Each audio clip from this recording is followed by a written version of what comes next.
My wife got G at her bachelorette party. Thought I'd never find out.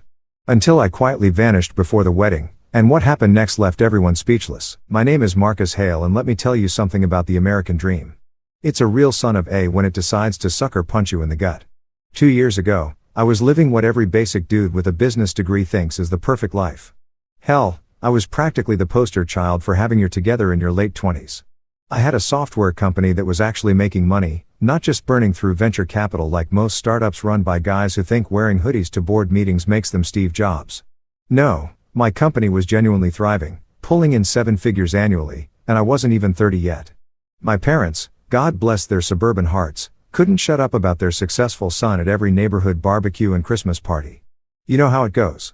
Your mom corners some poor soul at the grocery store and launches into this unsolicited biography about how little Marcus built his own company from scratch. Dad would practically burst with pride whenever someone asked what I did for a living. Software solutions, he'd say with this smug grin, like he had any clue what that actually meant beyond computers make money somehow.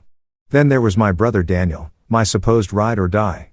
The guy who knew all my secrets and had my back through every stupid decision I'd made since we were kids, stealing Dad's beer from the garage fridge. We had that bond. You know, the kind where you can call at 3 o'clock in the morning and they'll show up with pizza and terrible advice.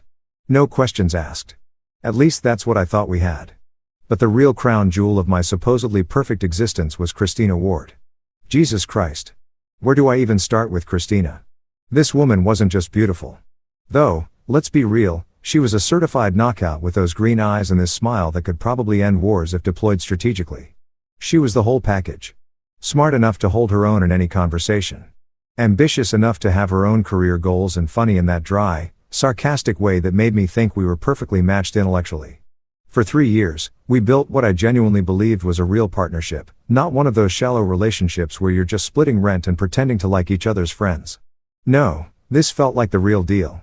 We bought a condo together, a nice place with granite countertops and one of those kitchen islands that makes you feel like you're living in a home improvement commercial.